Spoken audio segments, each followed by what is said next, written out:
Bienvenidos a este cuarto capítulo del curso de Introducción a la Cultura Visual, los fundamentos artísticos. Hoy vamos a ocuparnos de la modernidad como concepto, que tiene mucho que ver con los grandes avances tecnológicos que ya hemos visto en capítulos anteriores,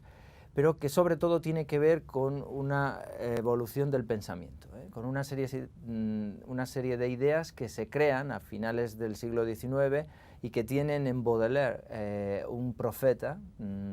puesto que le escribe en un momento en el que todavía no se ha producido la crisis del fin de siglo francés, pero que adelanta muchas de las grandes cuestiones de esta crisis de fin de siglo, que se parece mucho también a la crisis de fin de siglo XX, lo que conocemos como la posmodernidad. Por eso el título, entre Baudelaire y Lyotard, Lyotard es el filósofo famoso por la teoría sobre la posmodernidad. Su libro La condición posmoderna es un clásico y habla pues, de esa gran crisis de las ideologías que se produce en los 80 y que lleva a pensar en sistemas distintos, en sistemas basados en las imágenes, basados en la tecnología, en el acceso inmediato de las masas a esas tecnologías y a esas imágenes, todas teorías que iremos viendo y que pasaré por escrito y de lo que también nos examinaremos en este curso. Pasando por Walter Benjamin, porque Walter Benjamin es el gran teórico quizás de estas tecnologías que influyen en la cultura visual de masas. La idea de que con la fotografía y el cine se inaugura una nueva forma de mirar, una forma reproducible también de transmitir imágenes en masa, y eso va a configurar también conceptualmente nuevas formas de entender el arte. Nos ocuparemos poco a poco con más detenimiento en estos grandes temas. De momento vamos a inaugurar ya esta clase con Manet como ejemplo, puesto que Manet, que es un artista que ha superado su propia época y que sigue influyendo todavía, cuando ya el contexto del impresionismo ha quedado, pues, digamos, como un capítulo importante dentro de la historia del arte, pero un capítulo pasado. Sin embargo, Manet sigue siendo una inspiración para artistas contemporáneos y sigue influyendo en la idea que tenemos de la modernidad y la cultura visual contemporánea. Y Manet lo hace de la mano de Baudelaire, como veremos. Baudelaire que está inaugurando las grandes cuestiones, sobre todo en su libro El pintor de la vida moderna, las grandes cuestiones que todavía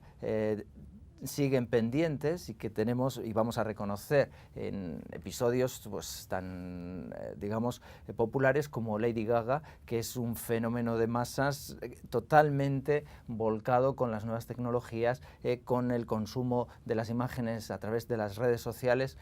un fenómeno que tiene unos precedentes a lo largo del siglo XX. La propia Lady Gaga se permite citas a Dalí, que sería como el que crea por primera vez ese gran mito de la personalidad del artista, que puede más que su propia obra, cuando ya el performance es,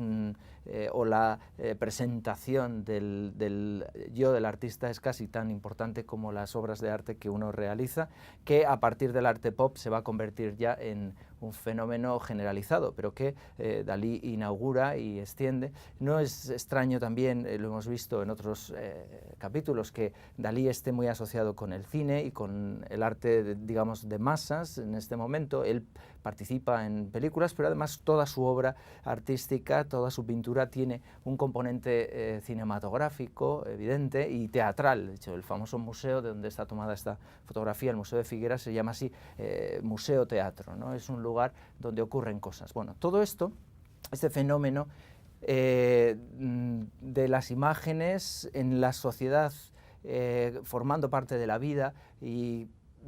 llegándonos de modo instantáneo, pero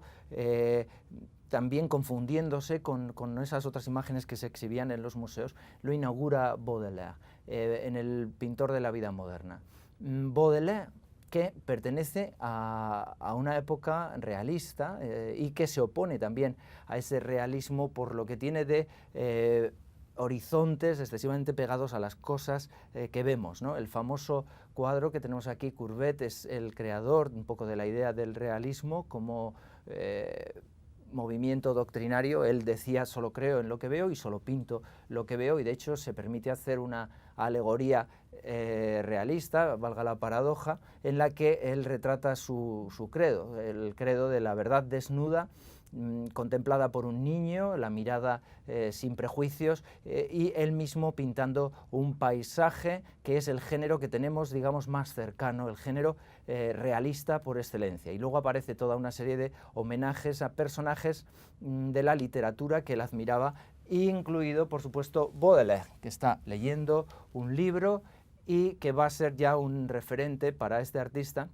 como lo será después para el artista de la generación siguiente, Manet, Edouard Manet, que cuando hace la música en las Tullerías se permite también digamos, el homenaje de Baudelaire, que aparece en un detalle, lo vemos aquí, en concreto, perdón, aquí, en un detalle, puesto que Baudelaire va a ser el modelo que Manet quiere encarnar. Todo lo que hace Manet es seguir un poco las pautas del pintor de la vida moderna, como veremos. Curiosamente, Baudelaire